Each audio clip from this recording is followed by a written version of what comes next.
Hey guys, this is week 24 of my series titled 52 Weeks of Reaper.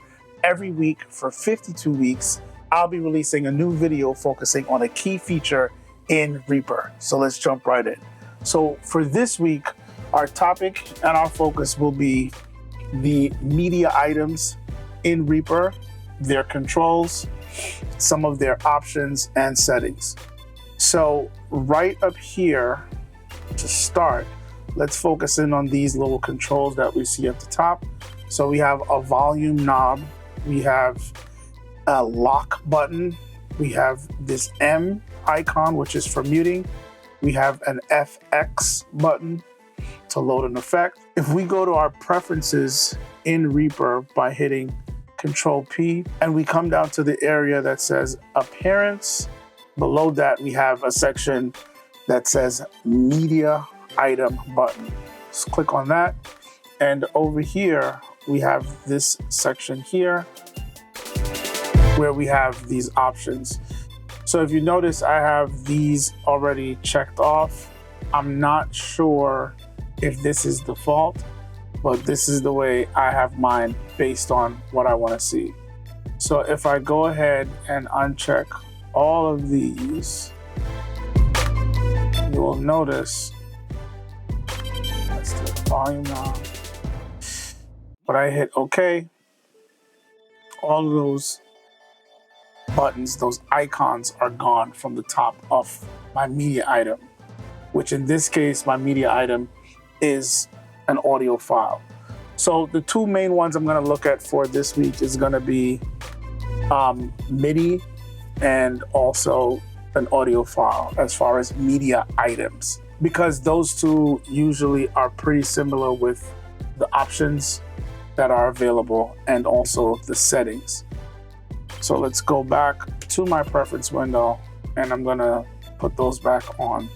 So I want a locked and unlocked icon, mute icon, not muted icon, pre-take effects, no effects, and then I think these two were checked like that, and volume knob. So I hit OK and all that's back. Now you can set that to your preference, to your liking, but that's what I usually want to see. So with this volume knob right here, I can grab it and I can slide up and down.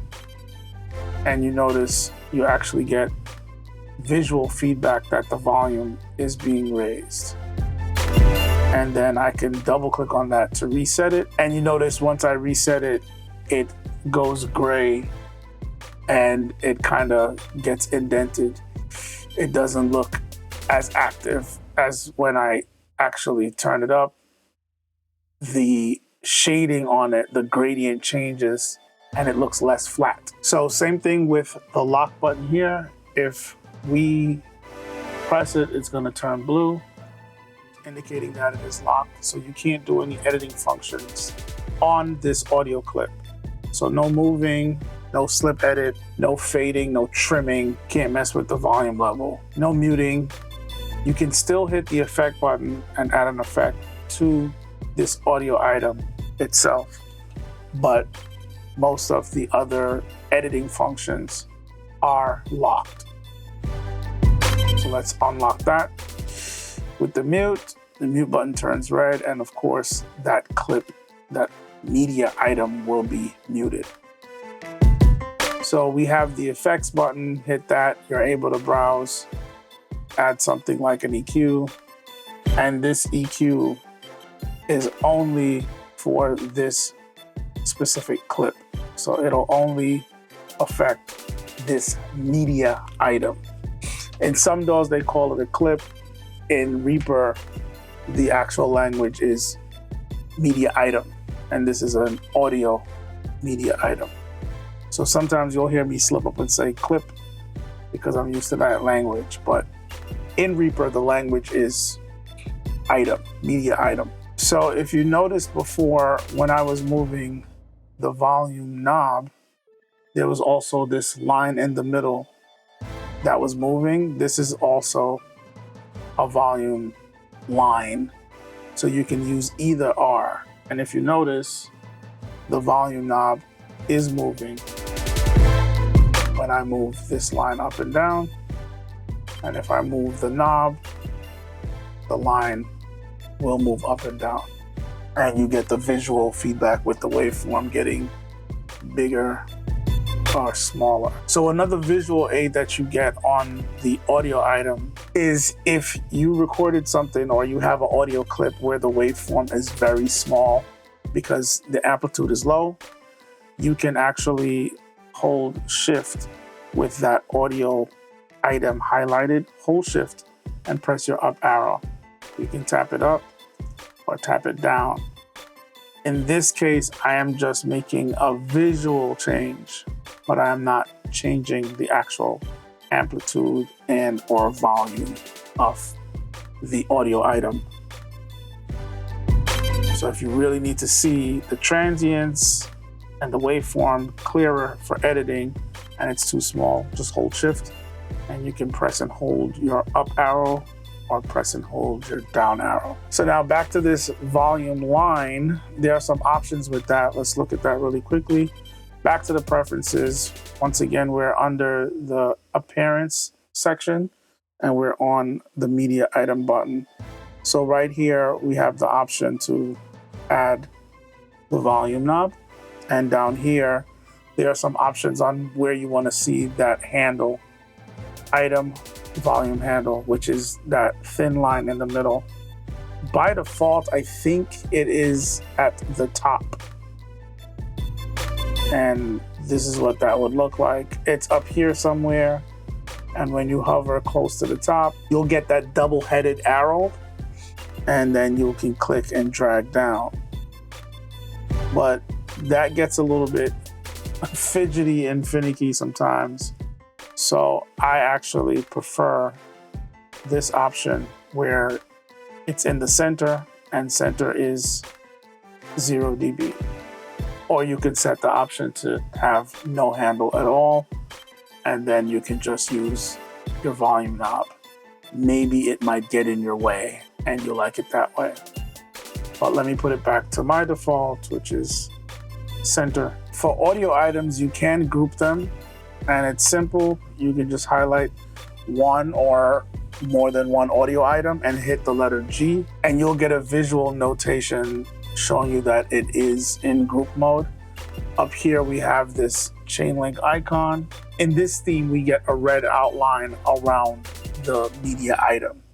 Some other themes might be a little bit different. Don't remember what the original Reaper 7 theme looks like, the default Reaper 7 theme. But for this one, you get some visual notification that this is in some form of a group mode. To ungroup that, you can just hit keyboard shortcut U when that clip or those clips are highlighted. So we hit that, it goes away.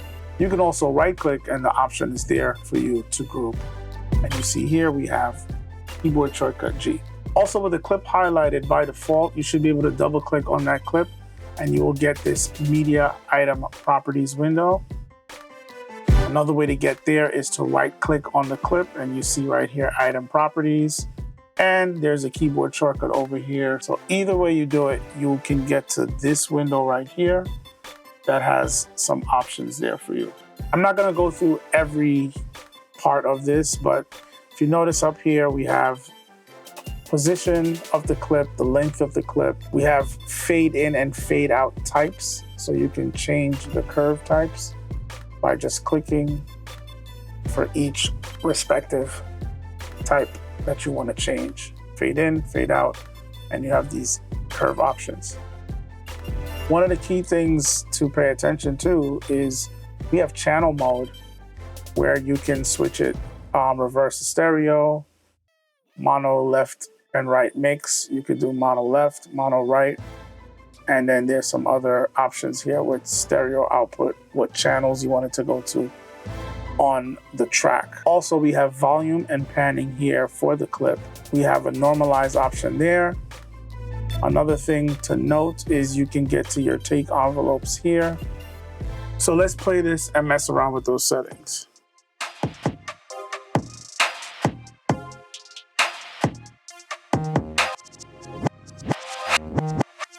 So So now it's reversed.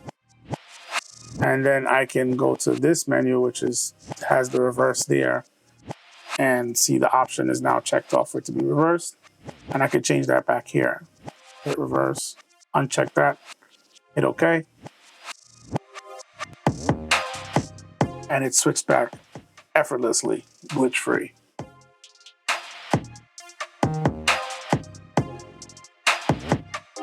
I can say, go here and drop the pitch by 12 semitones, which is an octave.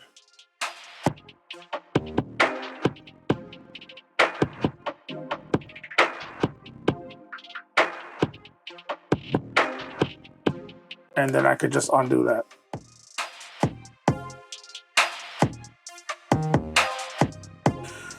And when you're doing things like that, that's dealing with pitching and time stretching algorithms, it's gonna go based off of what your project setting is for your stretch algorithm. So you can definitely mess around with that. Also within that menu is your speed setting. So we can go here, we have playback rate. I can actually do 0.5 speed, hit OK.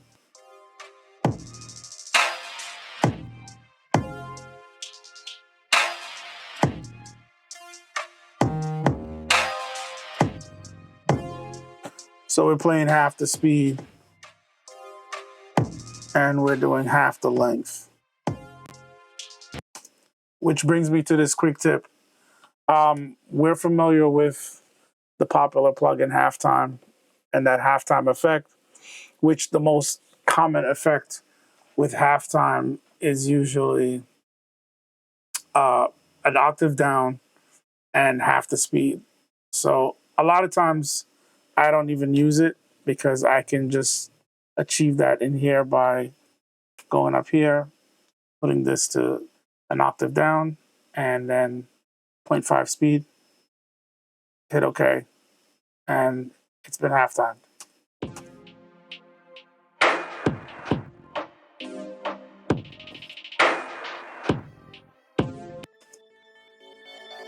So a lot of times when I'm doing halftime on an audio clip, sample, whatever it is, I'll duplicate it and then mess around with it that way, and then add other effects to it if I wish to.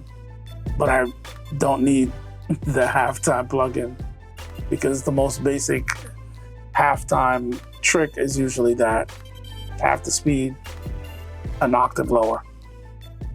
And of course you could mess around with that in different ways also. We can go an octave up, we can go semitones up, whatever you want to do.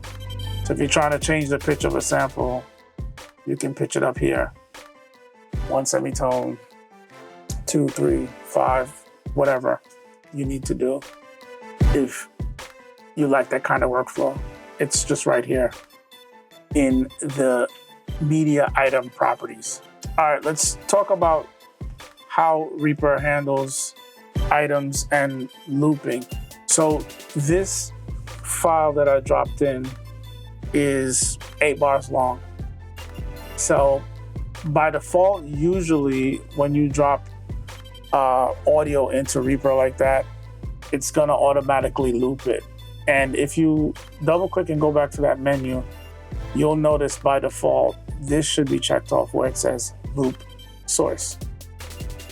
So I can actually drag the end. And if you notice, there are these little indentations, little triangles on the top and the bottom. And that signifies where the actual audio content has ended and it has started over. So actually, because this project is set to the tempo of the loop, which is 134, I can now just drag this out infinitely and it will just keep looping.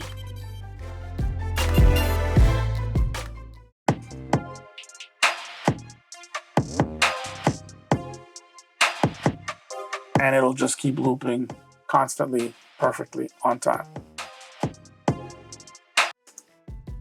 Now, if I wanted, I can actually turn off that behavior. In this instance, it wouldn't make much sense, but I'm going to show it anyway. Just uncheck right here where it says loop source. Hit OK. And now when I extend it, there'll be nothing at the end. So let me give you another sensible application for that. So let's say I take this beginning. Let's do the hit. I'm gonna grab from here. Just gonna drag it down to a new track. This. All we have is this. So now I'm gonna copy this to here. So now that I have it like this, I can actually highlight this and Control-Shift-G to render in place. So now this is just an audio clip that is this long. That's it. There's nothing more. And now when I drag it out, it's gonna loop perfectly. So now, let's say I did not do that. Let's do something more on the grid. So let's copy this. And then if I highlighted this section, highlight all these clips, and now bounce these to a new file, gluing them together. Now by default, this is looped, and if I want, I can just extend it out. And now I have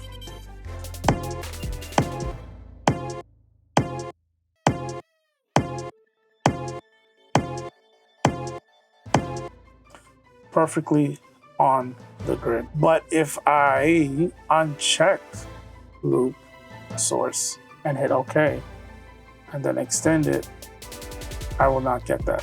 So if you work with loops in that way, one shots, things of that nature, you can arrange in this way. Also, if you're working with a sample, a 2-bar sample, a 4-bar sample, whatever the length of the sample is, you can manipulate it that way, chop it up the way you want to, create a whole new type of loop, and then bounce it, consolidate it, and then you can have it automatically loop if you needed to. So with this other feature I'm going to talk about, I use it a lot when dealing with voiceover work. So sometimes I have to edit voiceovers, and the length of the voiceovers is very important. Like it needs to fall under 30 seconds or something like that. But I get something that's probably 34 seconds long, and you have to trim it down. And you might have a couple of those on the timeline. You might be further down on the timeline here, editing multiple clips that need to be at 30 seconds or 25 seconds. So down here, it's hard to gauge that. So in Reaper, you can right click on the clip, go to settings and go to display item ruler. And then you have these options of how you want that to be displayed. So let's go with item time, and it's showing me the item time. So it's not showing me based on the project time up here, which we're at 21 seconds. It's showing me here based on the item, how long it is, so I can gauge how long this clip is. And as you saw, we had options to look at that ruler in many different time formats. So we can still look at it in item beat constant and all these options. We can look at it as the source time, or we look at the item time. And in this case, the item time will be more important based on the scenario I was creating. So that's pretty much it for the video, guys. Most of these options that I discussed is pretty much the same when you're looking at a MIDI item. There are a couple of differences where it makes sense, but I don't have to really go through that because you'll see it is pretty self-explanatory because it's a MIDI file. Certain options don't apply, but majority of the options that you just saw me go through, it's also available on the MIDI items. So next week, I'm gonna deal with another topic that's gonna be a little bit different, but then the week after that, I'm gonna tie both of those together to show you some more advanced features when you're dealing with the audio items, MIDI items, and when you're now talking about editing, manipulating, and the options that are available. It's gonna get very complex, but first we needed to talk about MIDI item basics and then talk about what we're gonna talk about next week and then bring it all together the third week after this, and it'll make all sense. So check back for those videos, guys. It's gonna get very interesting. Thanks for watching, and as always, you'll see me in the next video.